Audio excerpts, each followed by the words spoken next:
कशी जाय, मागे परतोनी पाहे, मागे परतोनी पाहे, मागे परतोनी पाहे, मागे परतोनी पाहे. तैसे झाले माझ्या जीवा, तैसे झाले माझ्या जीवा, तैसे झाले माझ्या जीवा, तैसे झाले माझ्या जीवा. माझे जगद्गुरु तुकोबराय म्हणतात, कन्या सासुऱ्याशी जाय, मागे परतोनी पाहे, तैसे झाले माझ्या जीवा. केव्हा भेटशी केशवा रे भगवंता तू, कधी भेटणार? एवढी तळमळ माझ्या जगद्गुरु तुकोबरायांची देवाविषयी होती आणि तीच तळमळ आपल्या जीवन जगताना असावी असं तुकोबरायांचं सांगणं आहे. माझ्या ज्ञानोबरायांनी ते सांगितलं.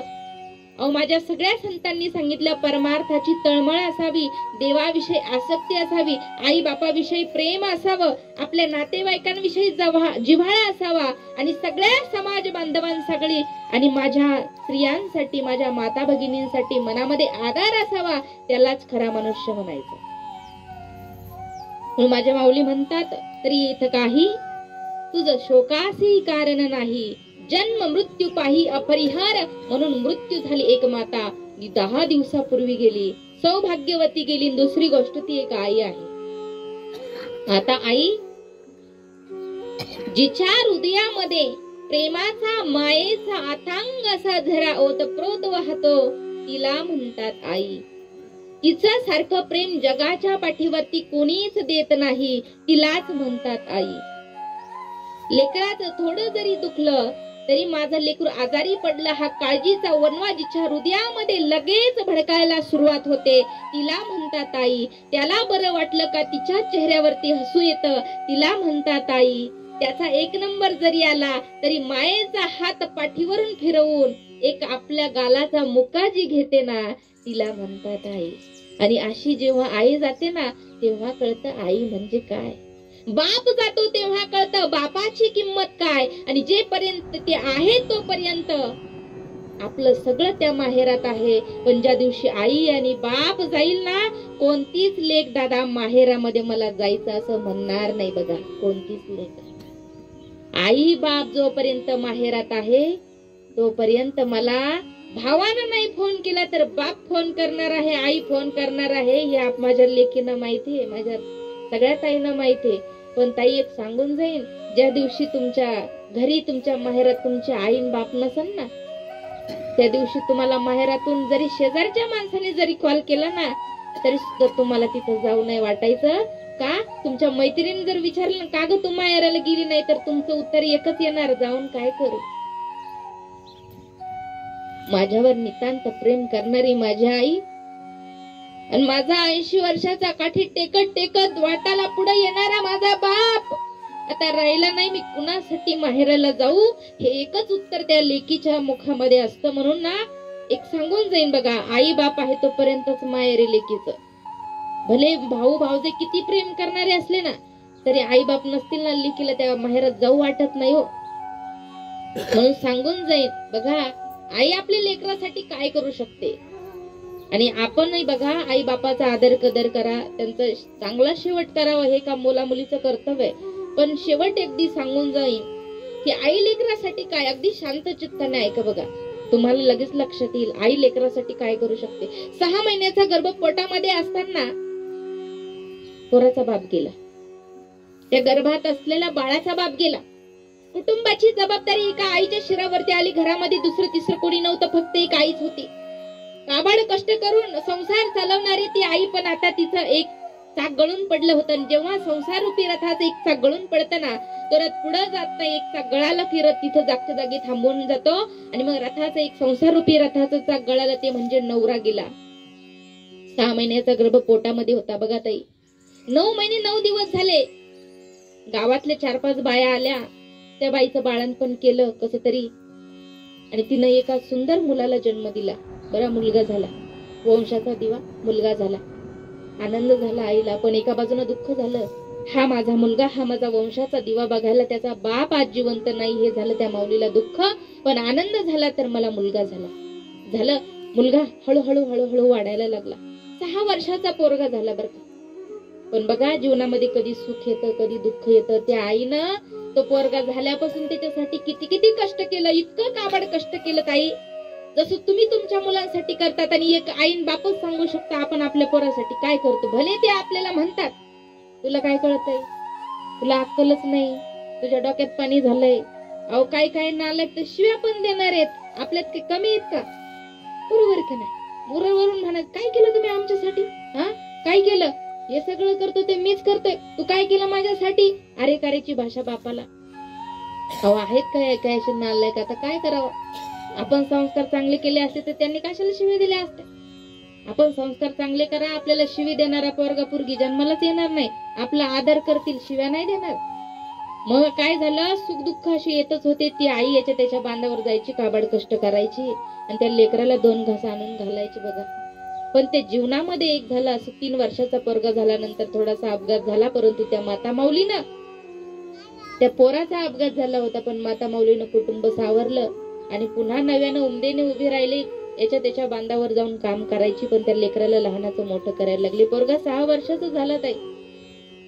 आईनं विचार केला या शाळेमध्ये घातलं पाहिजे. 6 वर्षाच्या लेकराला पहिलीच्या वर्गामध्ये नेऊन टाकलं ताई. पोरगा लहानाचा मोठा होत होता. पोरगा 4थीला गेला आणि 4थीला गेलेला पोरगा त्याला काही सगळं काही करत होतं, कारण 6 4 किती 10 वर्षाचा पोरगा झाला, त्याला कळत होतं सगळं काही. पण एक दिवस झालं काय बघा, गरीब परिस्थिती, आई पाष्टाचं झोपडं, त्याच्यामध्ये 2-4 भांडी, मातीची असणारी चूल, एका कोपऱ्यामध्ये काट्याचं बाबळीचं सरपण आणि आपल्या पोराला ती अन्न शिजून घालायची, पोराला लेकराला शाळेत काढून द्यायची आणि स्वतः मात्र याच्या त्याच्या बांधावरती दिवसभर कामाला जायची. पुन्हा संध्याकाळी येऊन आपल्या लेकराची चौकशी करायची, शाळेतून आलं का नाही, बाळा तुला काय खायला करू रे, घरात नसला तरी उष्णापासनं आणून आपल्या पोराला स्वयंपाक करून घालणारी जगाच्या पाठीवरती एकमेव स्त्री, जिला आई म्हणायचं, ती आई. तिनं दुसऱ्या दिवशी एक दिवस तिला उठायला उशीर झाला, पोराला शाळेत जायला उशीर झाला, आईला झोपेतून उठायला उशीर झाला, त्याचा डबा तयार नव्हता, पोरगा उपाशी शाळेत गेला. आईचा आत्मा तळमळायला लागला. आज माझं लेकरू उपाशी गेलं आणि ही तळमळ फक्त एक आईच करू शकते. बाई माझं पोरग उपाशी राहिलं, किती बेवडा पोरगा असू द्या, तो 1 वाजता घरी येऊ द्या, सगळं घरदार जरी झोपलं ना तरी त्याचा पावलाचा आवाज आला, त्याची बायको उठणार नाही, पण आई लगेच दार उघडून आत घेते त्याला आणि म्हणते, भाऊ 2 घास खाऊन घेतो का रे, तुला कोरा चहा करून देऊ का रे? हे म्हणणारी प्रेमाची कोण आहे? आई आहे. आई म्हणली, बाई माझं पोरग आज उपाशी गेलं, त्याला डबा करून दिला पाहिजे. पोरग शाळेमध्ये निघून गेलं होतं ताई. त्या आईनं चपाती बनवली, शेंगादाण्याची चटणी बनवली आणि एका फडक्यात बांधली बर का, डबा सुद्धा नव्हता हो घरामध्ये. फडक्यामध्ये भाकरी बांधली आणि ते हातामध्ये ते घेऊन ना ती शिदोरी आई शाळेकडे गेली. आवाज दिला सरांना, ओ सर आमच्या पोराला बाहेर पाठवा. त्या सरांचा आवाज आणि या आईचा आवाज. सर म्हटले, आहे पाठवतो. यांचा आवाज ऐकला लेकरानं, लेकरू बाहेर आलं, माझी आई डबा घेऊन आली, आनंद झाला. परंतु त्यांना हातामध्ये ती शिदोरी घेतली, आतमध्ये गेला. पण सगळ्या पोरांनी पाहिलं की याची आई आली होती आणि याची आई कशी आहे, एक डोळ्यानं आंधळी आहे. आई कशी आहे ताई, एक डोळ्याने आंधळी आहे. सुट्टीमध्ये सगळे पोरं पुरी चिडवायला लागले, याची आई आंधळी, याची आई आंधळी, याची आई आंधळी, अरे याची आई आंधळी आहे, याला आपल्यात खेळायला घेऊ नका, याची आई आंधळी आहे, आपल्यात जेवायला घेऊ नका, याची आई आंधळी आहे. सगळे हिनवायला लागले. पोराने डबा सुद्धा खाल्ला नाही, जेवलं नाही, तसंच 5 वाजता घरी आलं आणि घरी आल्यानंतर त्या आईला सांगायला लागलं, तू माझ्या शाळेत का आली, का आलीस तू माझ्या शाळेत? माझ्या मित्रांनी सगळ्यांनी माझा अपमान केला, मला तू सांगितलं तुझी आई आंधळी, तुझी आई आंधळी म्हणून मला हिनवलं, मला चिडवलं. आई मला तुझा लई राग आलाय, आजपासून माझ्या शाळेत तू कधी यायचं नाही, सांगून ठेवतो, आणि जर आलीस तर माझ्या इतकं वाईट नाही. बघा आई, खळाखळ अश्रुधारा त्या आईच्या डोळ्यातून व्हायला लागल्या.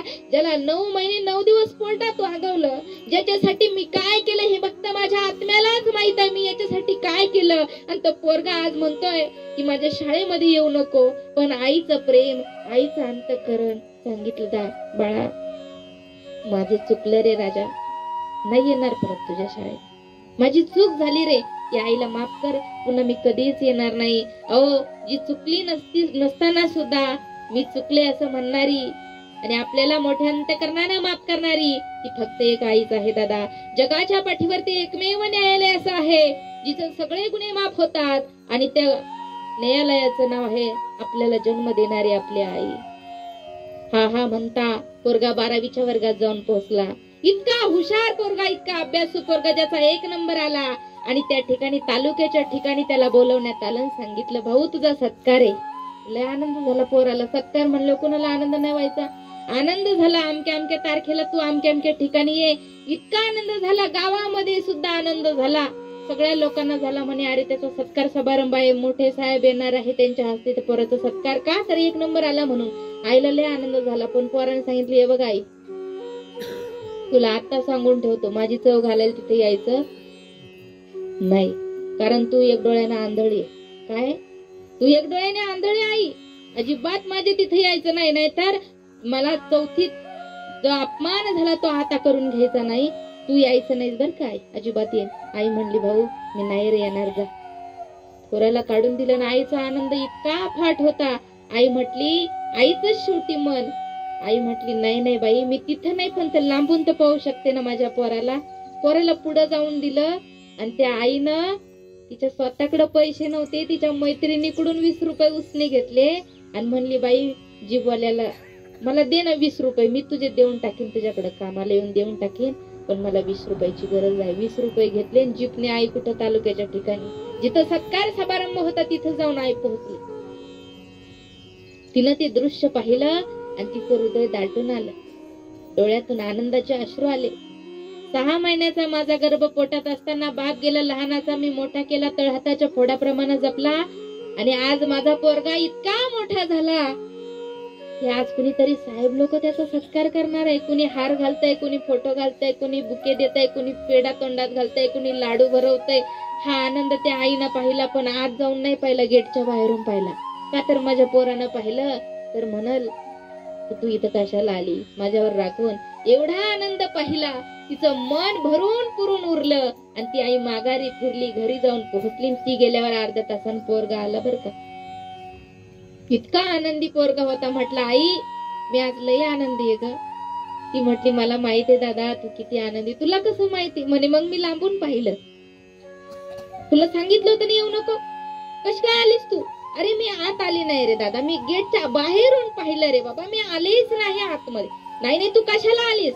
तर तुला कुणी पाहिलं असतं तर माझ्या मित्रांनी मला चिडवलं असतं, मला नावं ठेवली असती. तू तिथं का आलीस आई? मला तुझं हे वागणं आवडलं नाही आई. पोरगा रागा रागाने तावाने निघून गेलं बर का. पण 1 नंबर आल्यामुळे त्याला अशी ऑफर आली होती जी दुसऱ्या देशामध्ये जॉबची ऑफर आली आणि पोरानं सांगितलं आई मी दुसऱ्या देशात जाणारे नोकरीसाठी, मला कॉल आलाय. दुसऱ्या देशात पोरगा एकट्या आईला सोडून गेला.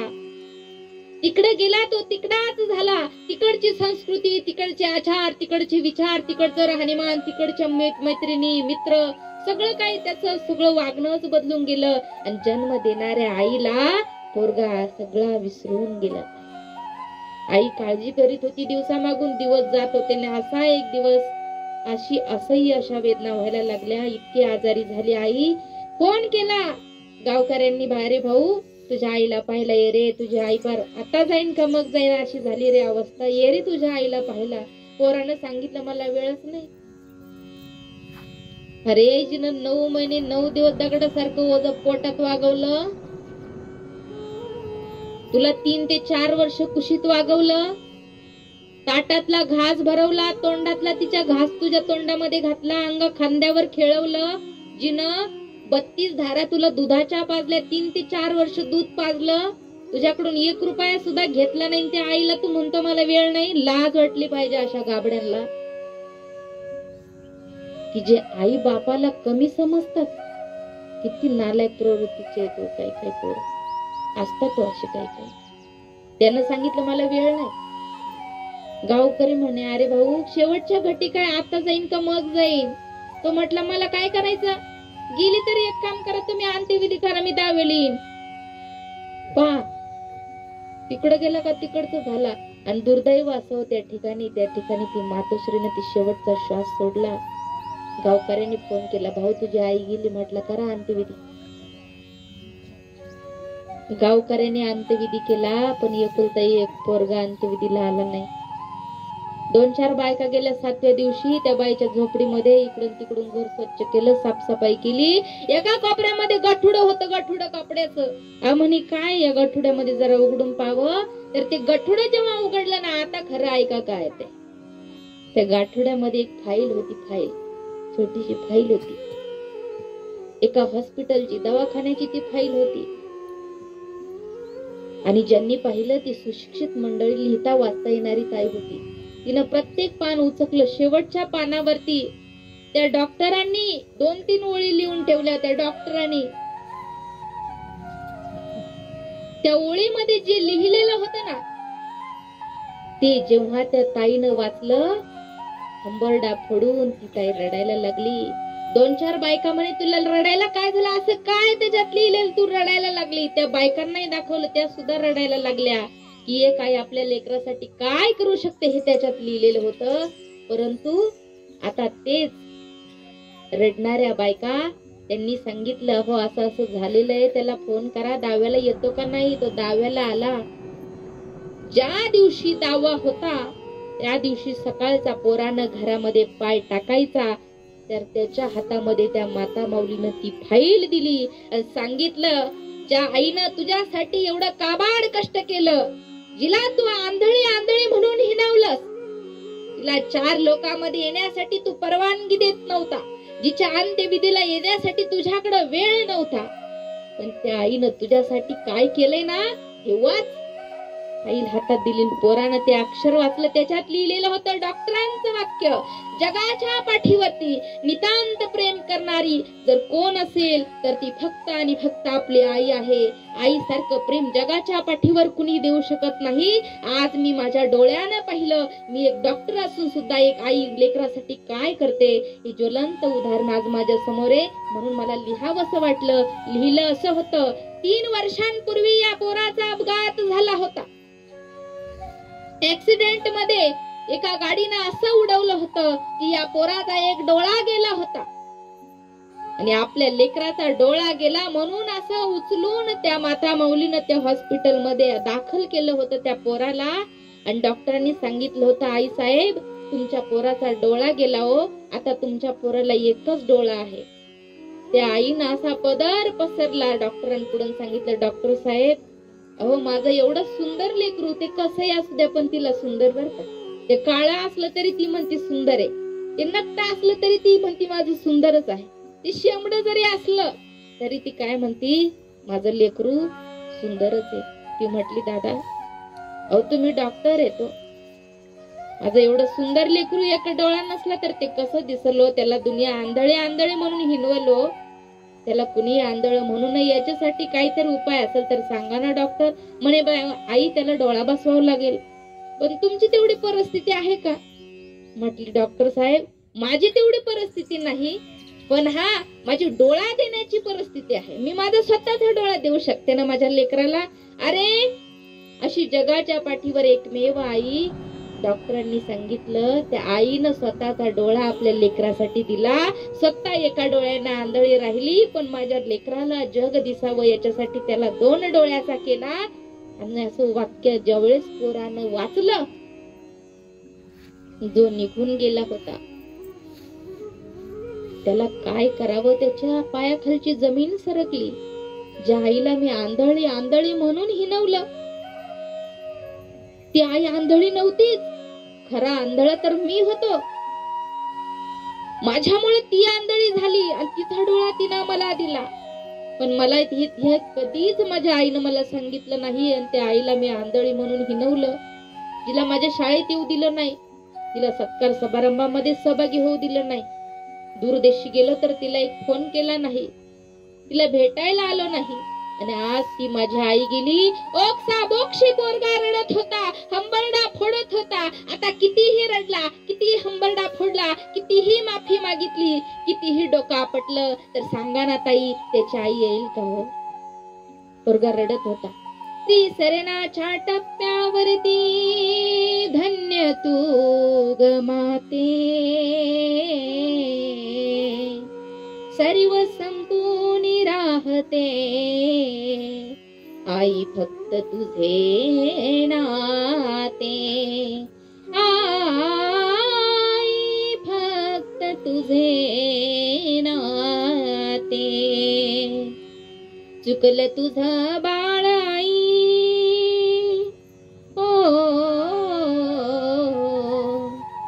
चुकलं तुझं बाळ आई, रडत धाई धाई ग, रडत धाई धाई ग, येना माझे आई ग, येना माझे आई ग, येना माझे आई ग, येना माझे आई ग. किती ग माझे हाल झाले सांगू मी कुणाला, सांगू मी कुणाला आई, सांगू मी कुणाला. सावली ही सोडून गेली, पडलो मी उन्हाला, पडलो मी उन्हाला आई, पडलो मी उन्हाला. वासराला सोडून कुठं,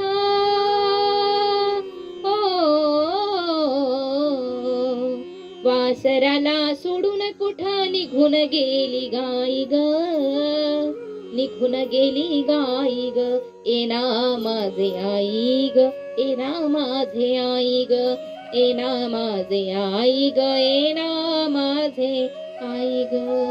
पोरगा रडत होता. आई अगं माझे किती हाल झाले, आता किती झाले ना भाऊ हाल, तरी उपयोग नाही रे. अरे आहे तोपर्यंत तुला जर तिची किंमत कळत नसली आणि गेल्यानंतर कितीही रडलं तर उपयोग नाही. परंतु असेही काही काही आहेत जे नितांत आईवर बापावर जीव ओवाळून टाकणारे मुलं मुली आहेत. असे कितीतरी जे आईला प्रेम लावणारे, बापाला प्रेम लावणारे, जीवापाड जपणारे आहेत. आणि असेही काही काही आहेत ज्यांना आई बाप कधी मरावेत असं वाटतं, म्हणून धरणीला काही काय पडले तर काही काही पोरांनी सुनांनी त्यांना खायला दिलं नाही. का तर म्हणे खायला दिलं का म्हातारा म्हातारी घाण करतात घरात, कोण भरीन ती घाण. अहो त्यांची घाण भरायला तुम्हाला आवडत नाही, पण त्यांचा 7-12 कसा आवडतो ते नाही. हे कटू सत्य आहे कलियुगातलं. बरे नाही म्हणले सगळे कपडे जाळते, चला म्हाताऱ्याचं 7-12 बी जाळू. तो जपू जपू ठेवतो, तो नाही, कारण त्याची अपेक्षा आहे ना. परंतु असं नाही हो. आई ती आई आणि बाप तो बाप, ते कसेही असले तरी सुद्धा आपण त्यांची सेवा करणं अत्यंत महत्वाचं आहे. का?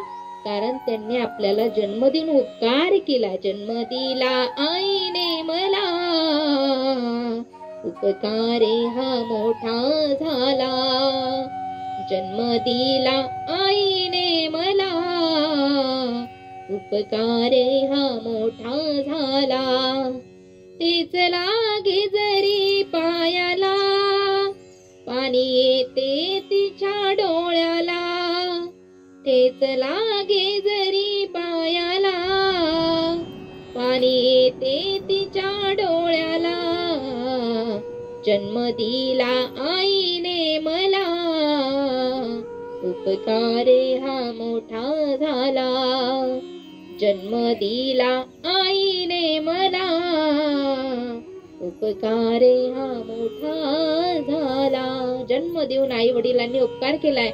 उपकाराची परतफेड आहे आई बापाची सेवा. कशी का असे ना, त्यांना सांभाळणं, जीव लावणं आणि त्यांचा शेवट गोड करणं हे एका मुला मुलीचं, सुनाचं, लेकाचं अत्यंत महत्वपूर्ण कर्तव्य आहे. जरी आज आपण त्यांची नाही सेवा केली तर उद्या आपली सुद्धा तीच वेळ आपल्यावरती येणार आहे, हे कधीच विसरायचं नाही. आपण ज्याला दुःख देतो ना, त्याच्या 1000 पटीनं दुःख भगवान परमात्मा आपल्या झोळीमध्ये टाकतो. आणि आपण जर दुसऱ्याला आनंदी बघण्याचा प्रयत्न केला, दुसऱ्याला जर सुख देण्याचा प्रयत्न केला, दुसऱ्यांसाठी देवाकडे चांगलं मागणं केलं, तर आपल्यासाठी भगवंत न मागताही देतो. त्याला म्हणतात देव. आणि कुठलाही स्वार्थाशिवाय जे प्रेम करतात त्यांना म्हणायचं आई बाप. कोणताच स्वार्थ नाही. आहे का काही स्वार्थ आई बापाचा? अजिबात नाही.